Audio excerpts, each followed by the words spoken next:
Hi everyone, this is going to be a short video for those of you that might be new to the world of electric cars, and it's basically in two parts: how to charge your car up at home. First one using a portable charger, and the second one using a dedicated home charger. So supplied with nearly every electric car you get these days, you're going to get some kind of portable charging system or compact charger. They call them different names, but most EV users call them a granny charger, because the idea is that when you visit granny and you're a bit low on charge, you can just plug it into a domestic plug. So you can see there, one end is a domestic plug, the other end's got a connector that goes into the car, and between the two is a big box that sorts all the electrics out for charging your car up. Now, some of these that you get, like the Tesla UMC or this Audi one, you've got a couple of other options on it. You can pull out the domestic cable and you can swap it over for an industrial one that I've got there. I don't have an industrial plug at home, but it's come in handy if I wanted to charge up at the boatyard or a few other locations. So there you can see I've just plugged the Audi charger into a domestic socket in my garage, and let's go plug the other end into the car. What I would say is, because the power that these things will draw for a long period, things do tend to get a little bit warm around the plug and the socket. So the recommendation is don't use an extension lead, and if you do, try and get a heavy duty one, not one that coils up on itself. So if you are using extension, please try and avoid something like this, and if you do have to use it, uncoil it fully. And you might have spotted that my charger had 100% light on it and a couple of buttons. That means I could turn the charger down to a lower power setting, and that might be wise if you're using a extension lead. So with it all plugged in, I can now just open the charge port and I can just plug in the car end,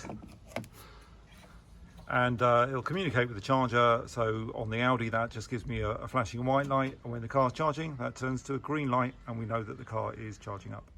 So as you can see, pretty straightforward. If you've got access to a domestic plug at home, you can charge your car up with some equipment that comes with the car. One or two electric cars don't come with those chargers, but they are available online, and even some of the stores like Screwfix have started to sell them now.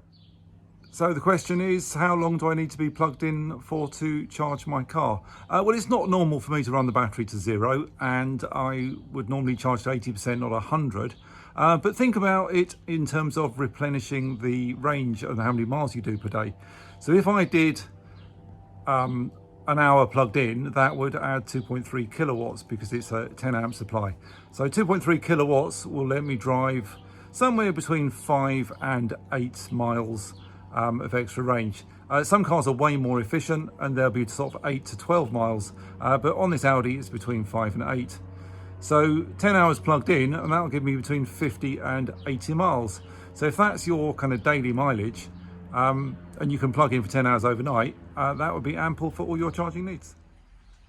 Your other option for charging up is to get a dedicated electric car charger fitted. So this one is here, that's been fitted next to the meter cabinet at my home. And as you can see, there's a couple of buttons on the front and there is a socket.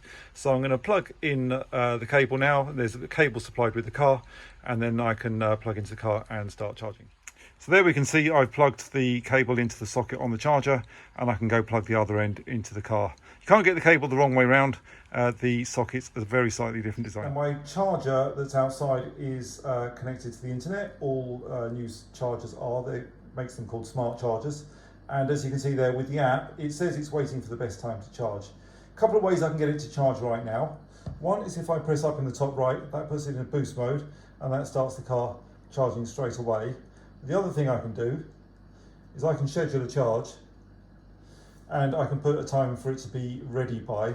So if I put a pop in early tomorrow morning, the car will choose, or rather the charger will choose when to charge up so that it's charged by that time. The other thing I can do on this one, it's got solar matching on it. So if I put my solar on, it will match the output from my solar microgeneration and what's being exported. And then it will just ramp the current up and down just to match that, and then I can charge it with absolutely zero emissions off my solar. So the car's plugged in, it's ready to charge. At the moment, if I do nothing, don't set any timers, don't tell it to boost, don't put it into solar mode, it'll just charge up when it suits the grid in terms of availability of renewables. That's probably going to be overnight or early tomorrow morning. It depends on whether we're, as a national grid, running a lot of solar power or a lot of wind power, but it'll go for the time when there's the most renewables around. That's just a feature of this charger. When it is charging, it can charge up to 7 kilowatts, 32 amps, way more powerful than you'll ever get off a domestic plug. And that means for every hour I'm plugged in, at its worst, I'll see between 15 and 20 miles of extra range added. And at its best, I might just see as many as 30 plugged in for an hour. So I can get a full recharge from 0 up to 100% battery. Again, I said that's not something I usually do, but 0 to 100% in about 11, maybe 12 hours.